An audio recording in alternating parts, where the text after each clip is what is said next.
Surface Book or iPad Pro? Which one should you buy? And can the new FreeviewPlus TV recorder stop you missing the end of your favourite shows?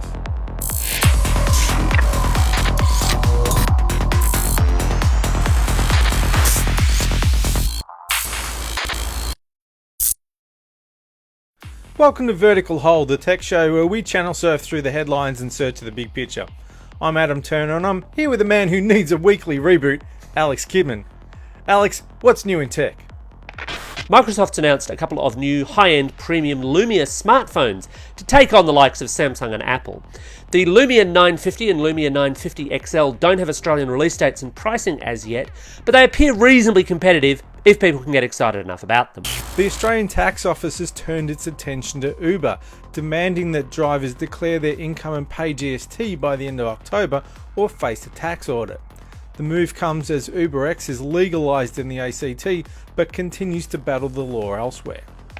One of the new headline features of iOS 9 has come on board, app slicing, which allows developers to set details of which target devices need which files. The idea is that if you've got an older iOS device, it'll only grab the bits it needs and not the bits it doesn't, thereby reducing the file size you need to install, which could be really handy, especially if you've got one of those lower-end 16 gig only devices.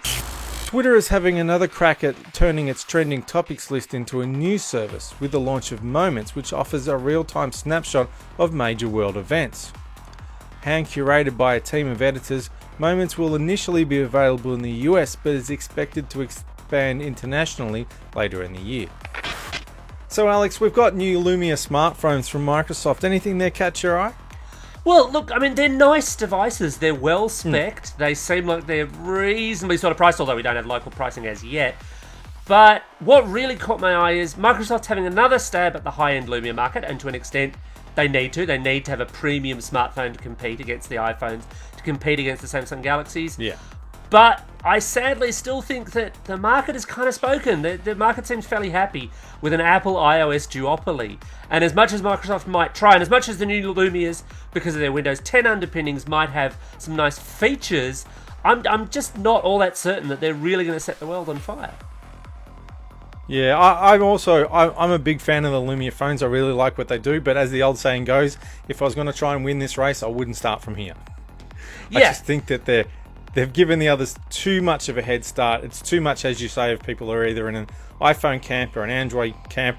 There is your handful of Windows diehards who, don't want to give up, and I don't blame them, but they're never really going to put a serious dent in Android or iOS, or I think they're always going to be that distant third player. Yeah, it seems really unlikely. And look, don't get me wrong, I like having some competition out there. I like having some interesting ideas out there. I mean, the whole continuum thing where it mirrors up as though it was a desktop, although it's not quite a desktop. It's a bit fakey in some ways, is a really interesting, cool idea that we haven't really seen since, well, the Motorola Atrix, really. I was going to say, yeah, we've seen Android do it with the Atrix, and that was kind of a bit hit and miss. So I'm keen to actually test out that feature. Yeah, mostly a miss.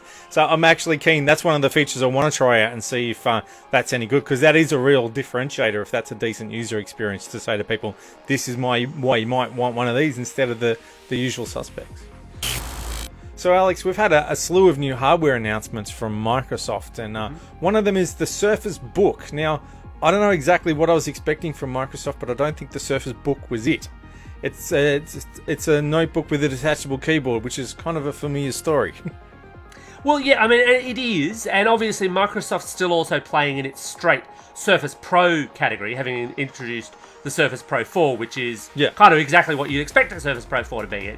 It's faster, it's thinner, it's got the same detachable keyboard, which doesn't come by default with it for reasons known only to Microsoft, because I can't imagine anyone buying a Surface Pro 4 and not buying the damn keyboard.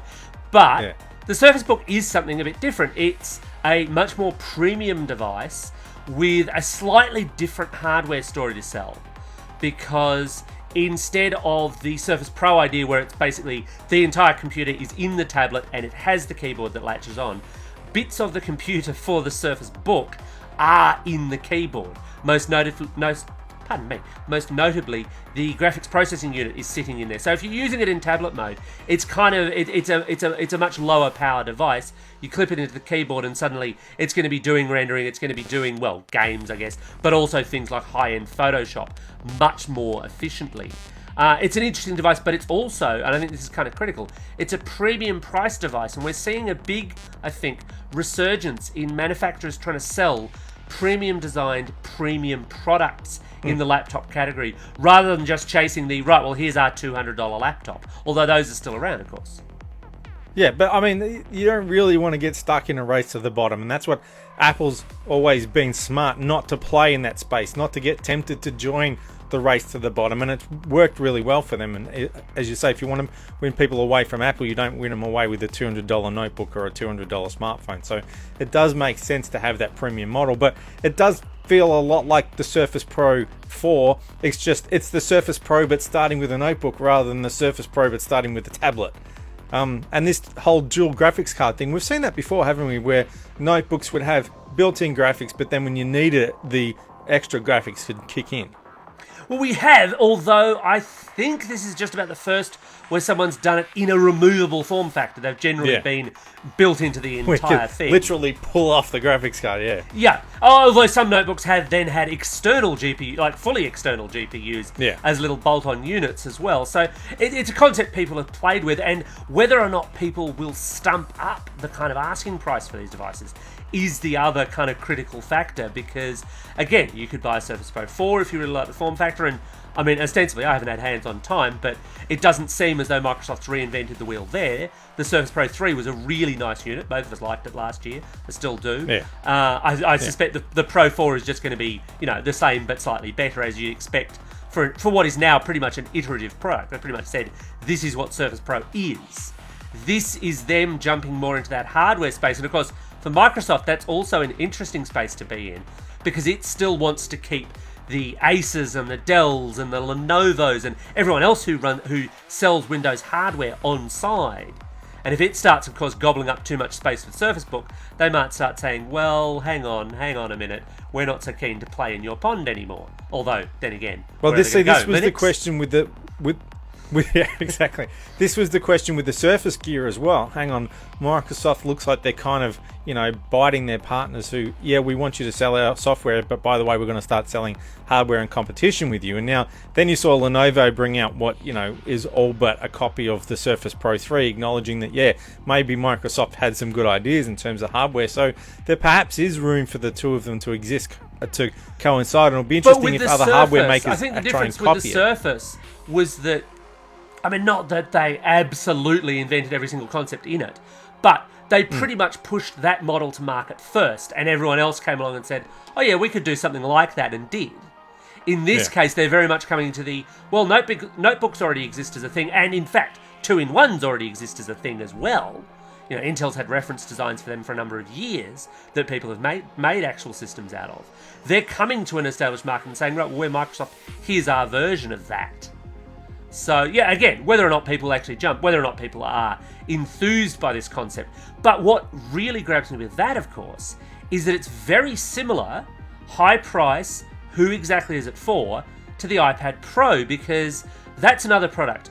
Big screen, mostly kind of tablet-y in form factor, but I'm still not exactly sure who's going to buy it. And I think that the Surface Book sits in, and to a very large extent, I think is designed to compete with the iPad Pro. Now, if you were given the choice, which way do you think you'd jump?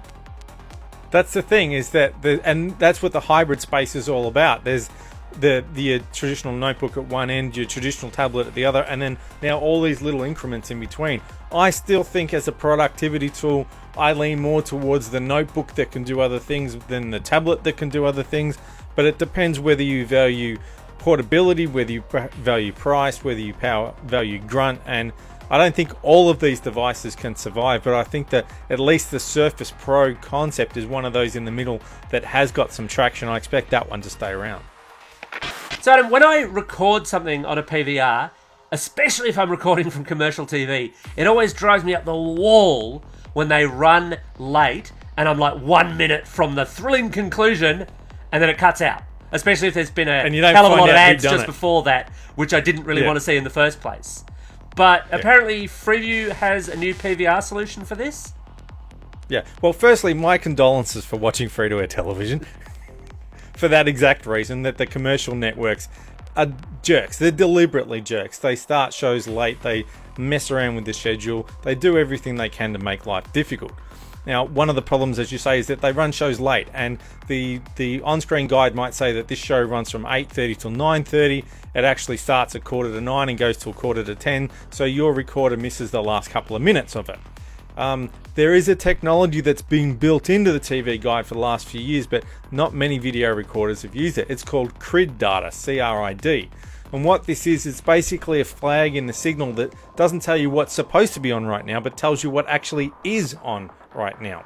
So if you're trying to record, I don't know, Elementary, and Elementary is running 20 minutes late, and your recorder says, well, Elementary must be finished by now, I'm going to stop recording, the signal's still saying, no, Elementary's still on, don't stop recording. So it will ignore everything else and keep listening to that signal. So in theory, you should never miss the end of your shows.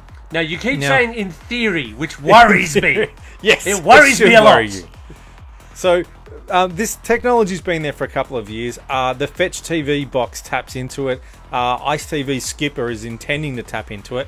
But we're now seeing new video recorders that are based on the FreeviewPlus EPG. That's been around for about a year, and it's built into TVs and set-top boxes, and it lets you call up the TV guide on the screen, and it lets you tap into all the catch-up services. But now we're seeing the first PVRs that actually let you schedule recordings using the FreeviewPlus on-screen guide. And like I said, its big trick is that even though the first recorder I tested, the AerialBox T2200, only has 15 minutes of post-padding, so in theory it'll only run 15 minutes late, and if your show's running more than 15 minutes late, forget about it, you're not going to get the end of it.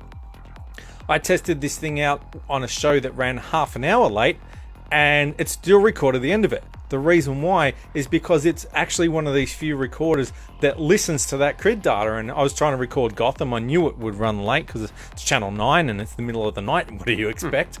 Ran half an hour late, still got the end of it. Now, unfortunately, the networks who aren't reliable with their schedules also aren't reliable with their CRID data. Who would have thunk it? Can they actually mess with the CRID data to make our lives, slightly more miserable?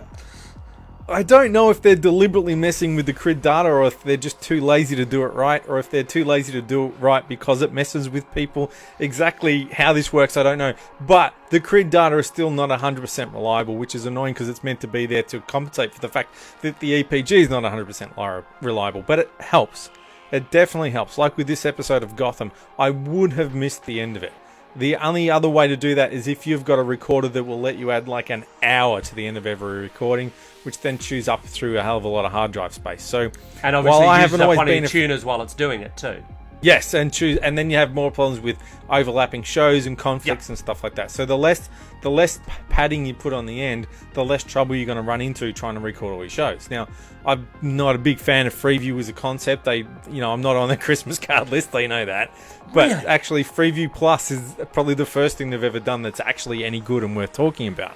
And these new recorders are definitely worth keeping an eye on. The first one, it doesn't have any Netflix, it doesn't have any movie rental services, it doesn't have DLNA. All it has is the 5 catch-up services and recording live TV. So not for everybody, but might suit homes that just want basic needs. But keep an eye on this FreeviewPlus guide because it does have this CRID trick. Now, is CRID specific to FreeviewPlus? And the reason I ask that is you say it's been in the transmission signal for a couple of years now, and one of the bigger problems that a lot of people have with Freeview is, of course, their ad skipping policy. Makes sense if you're Freeview because they're funded by largely the commercial broadcasters who don't want you skipping the commercials. For a lot of people, though, they want something that can fast forward through the commercials reasonably quickly. Could a third-party provider build a box that then looked at the CRID data and said, right, don't stop till then, but still let you do all the ad skipping stuff, or is it something that Freeview's got locked down? Yes, but Freeview didn't want to admit that. When the CRID data first came around, they said, other people aren't allowed to use this. And I asked them, how are you going to stop them? And they're like, oh, we just are. So that's one of the things that's always annoyed me about Freeview, is that they've always been deliberately vague and trying to basically scare people into thinking you have to buy something with the Freeview logo on it or you're missing out on something, which is not the case. But yeah, the good thing is that this CRID data is not built in to Freeview, it's built into the TV signal, so any recorder can listen to it. The Fetch TV box doesn't have the Freeview sticker on it. The Ice TV, the skipper box, doesn't have the Freeview sticker on it because it actually lets you skip the ads, and they are still going to be able to use this data. So thankfully it's not locked away, and other recorders can use it, but only a handful do. So now that the Freeview recorders are using it, hopefully that will inspire some of the other recorders to get their act together and use it as well. And in the next year or so, if we're lucky, we could see that most of the recorders on the market become a lot more accurate. But then at the end of the day, it's still up to Channel 9 or Channel 7 to go, I can't be bothered keeping the grid data up to date, and we're back where we started. Well, that just about wraps it up for another episode of Vertical Hold. If you've got any comments, leave them on our YouTube page via Facebook or Twitter. Thanks for joining us. Remember, if you like what you see, hit that subscribe button.